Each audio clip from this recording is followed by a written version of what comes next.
disengage.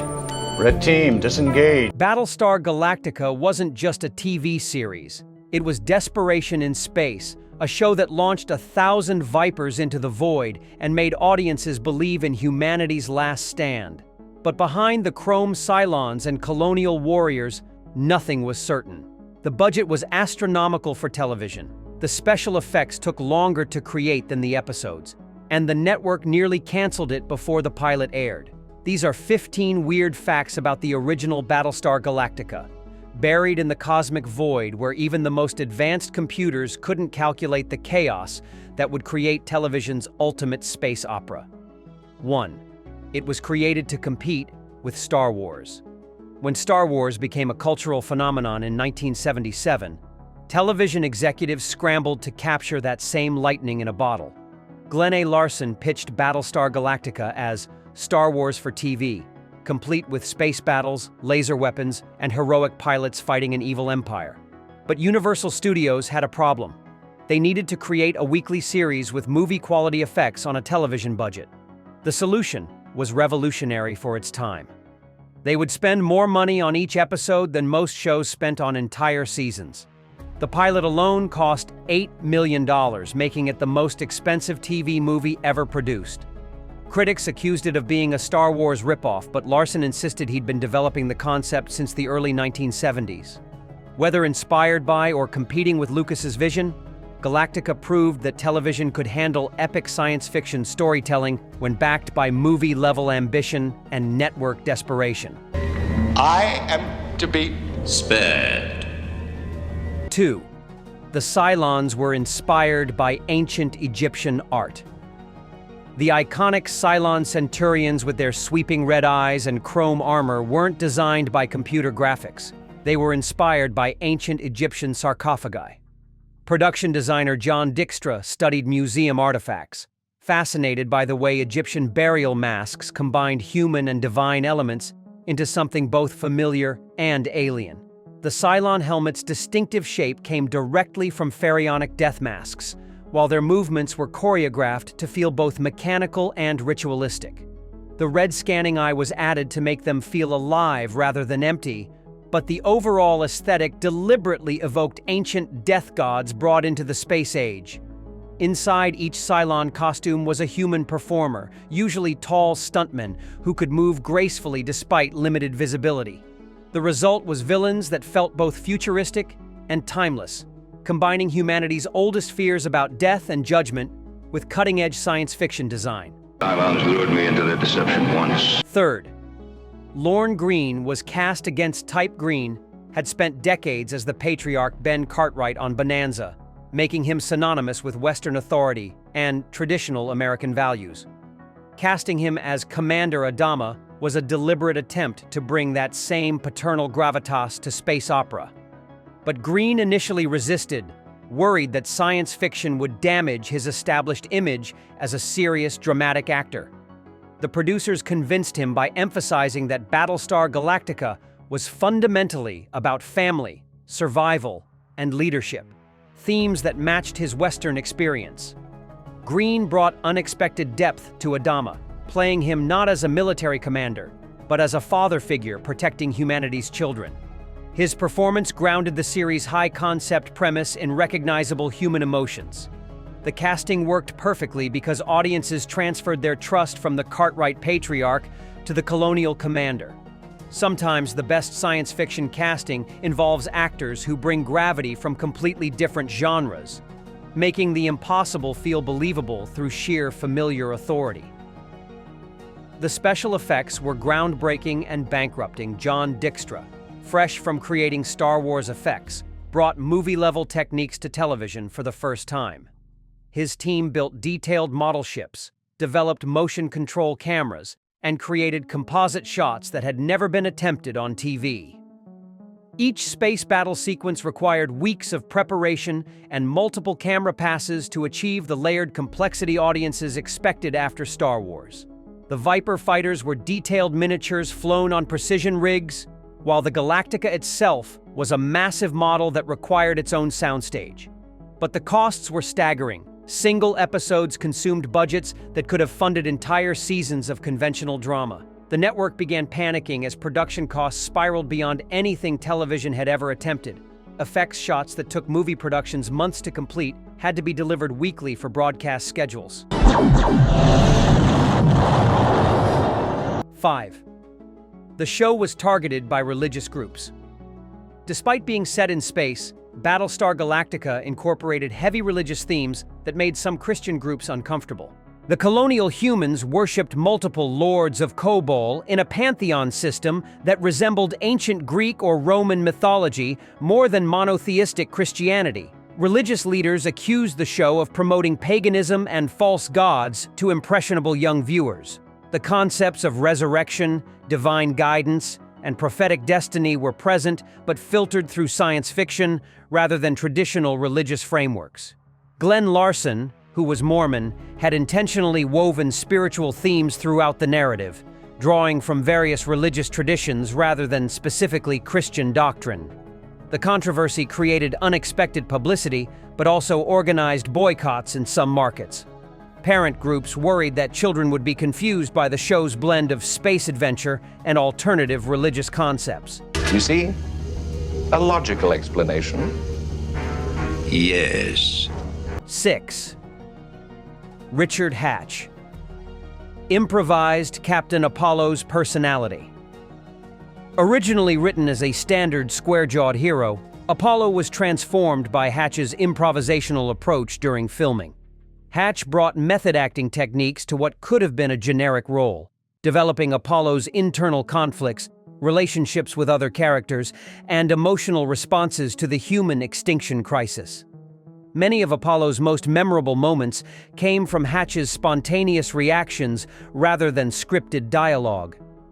His romantic chemistry with Jane Seymour's Serena emerged from their natural rapport during filming, while his fraternal dynamic with Dirk Benedict's Starbuck grew from their off-screen friendship. Hatch studied military leadership styles and pilot psychology to make Apollo feel authentic rather than cartoonish.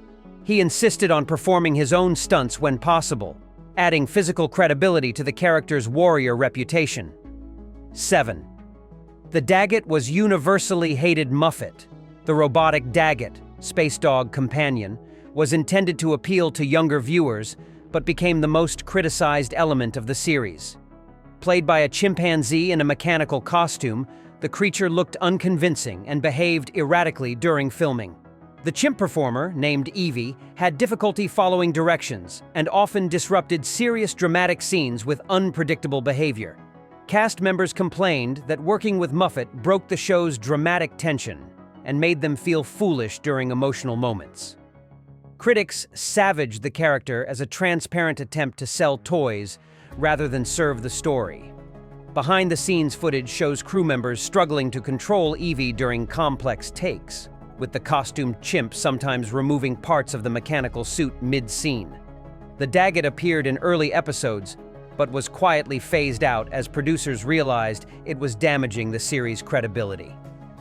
8. Dirk Benedict designed Starbuck's personality. Benedict transformed the originally conceived character from a clean-cut pilot into a cigar-smoking gambling rogue who became the series' breakout character. Working with the writers, Benedict developed Starbuck's distinctive mannerisms, speech patterns, and anti-authoritarian attitude. The character's love of cigars came from Benedict's own habits, while his gambling addiction was inspired by classic film noir anti-heroes. Benedict insisted that Starbuck's rule-breaking behavior had to come from genuine skill rather than just recklessness. He was the best pilot precisely because he thought differently than regulation warriors. The character's romantic relationships were played with charm rather than sleaziness, making him appealing to both male and female audiences. Benedict's background in theater helped him balance comedy and drama, ensuring that Starbuck remained likable despite his flaws.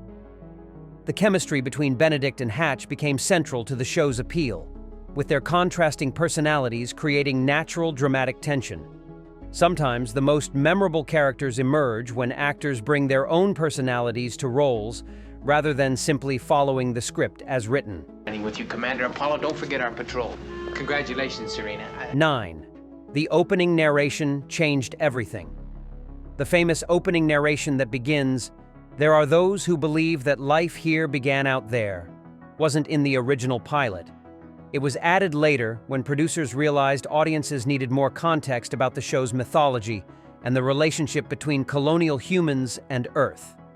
The narrator, voiced by Patrick Macnee, had to establish complex backstory in under a minute while making it sound epic rather than expository. The narration went through dozens of revisions, with writers struggling to balance mystery with clarity. Early versions were too vague, leaving audiences confused, while later drafts were too detailed, spoiling potential story developments.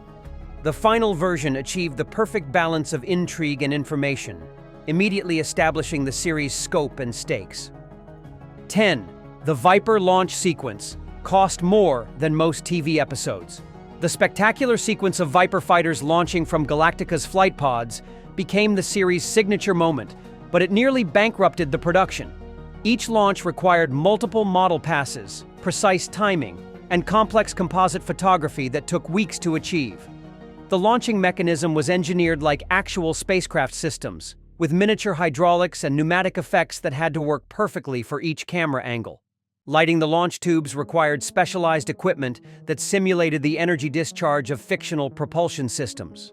The sound design layered dozens of audio elements to create the distinctive launch noise that became instantly recognizable. But the sequence was so expensive that it could only be filmed once, meaning the same footage had to be reused throughout the series with minor variations. 11. Glenn Larson fought network interference. Constantly, ABC executives wanted Battlestar Galactica to be more like conventional television, with Earth-based stories and familiar contemporary references. Larson insisted on maintaining the series' unique mythology and alien setting, leading to constant creative battles. The network pushed for more romance and less space combat, while Larson argued that the show's appeal lay in its epic scope and military themes. Executives worried that the complex backstory would confuse viewers, demanding simpler plots and more exposition. Larson refused to compromise his vision, sometimes rewriting network notes to maintain story integrity while appearing to comply with their demands. The conflict became so intense that Larson secretly developed alternative storylines that could be quickly substituted if network interference became unbearable. He also fought to maintain the series' serious tone against pressure to add more comedy and lighthearted elements. 12. The Cylon-based ships were upside-down lobsters. The distinctive double-pronged design of Cylon-based ships came from an unexpected source: upside-down lobster shells. Production designer Ralph McQuarrie, who had also worked on Star Wars, was experimenting with organic shapes that would feel alien but still architecturally logical. He discovered that crustacean shells, when inverted and modified, created perfect spacecraft silhouettes that looked both technological and predatory. The base ship's internal structure was designed like actual ship architecture, with logical placement of weapons, docking bays, and command centers. Model makers enhanced the lobster-inspired design with mechanical details, weapon emplacements, and lighting effects that made them feel like functional warships rather than decorative props. The organic foundation gave Cylon ships a living quality that contrasted with the more geometric colonial vessels. 13. Jane Seymour nearly quit over her character's death. Seymour was hired as a major character and love interest for Apollo, but discovered midway through filming that her character Serena would be killed off in early episodes. The actress felt betrayed by what she considered deceptive casting, having signed on believing she would be a series regular rather than a guest star with an extended arc. Her agent fought to keep Serena alive, or at least give her a more heroic death sequence that would justify Seymour's prominent billing. The producers explained that Serena's death was crucial for Apollo's character development and the show's exploration of loss during humanity's desperate flight. Seymour eventually agreed to the storyline, but insisted on additional scenes that would make Serena's relationship with Apollo more meaningful before her sacrifice. 14. The series spawned a successful toy line before it aired. Mattel began developing Battlestar Galactica toys before the pilot episode was completed, gambling that the series would be successful enough to justify major merchandising investments. The toy Viper fighters became bestsellers, while Cylon action figures were popular enough to remain in production for years after the series ended. The merchandising success actually exceeded the show's television ratings, creating a situation where toys were more profitable than the program that inspired them. Universal Studios realized they had created valuable intellectual property that could generate revenue even if the TV series failed. The toy success influenced later episodes, with producers sometimes adjusting storylines to feature vehicles or characters that would translate well into merchandise. 15. It accidentally predicted modern streaming television. Battlestar Galactica's serialized storytelling, complex mythology, and season-long story arcs were ahead of their time for 1970s television. Most shows then were episodic, allowing viewers to miss episodes without losing story continuity. Galactica required audiences to follow ongoing plot developments, character relationships, and mythological revelations that built over multiple episodes. This approach confused network executives who preferred self-contained stories that could be aired in any order. The series' emphasis on long-term storytelling, character development, and interconnected plotlines anticipated the binge-watching model that would become standard in streaming television decades later. Modern audiences watching the original series on streaming platforms often appreciate aspects that contemporary viewers found challenging: the complex continuity, gradual character development, and unresolved mysteries that encouraged deeper engagement. The original Battlestar Galactica was television's first attempt to bring movie-level science fiction spectacle to weekly audiences. Drop a comment below. What legendary TV series should we dive into next? Because in a universe full of shows, some stories refuse to stay canceled.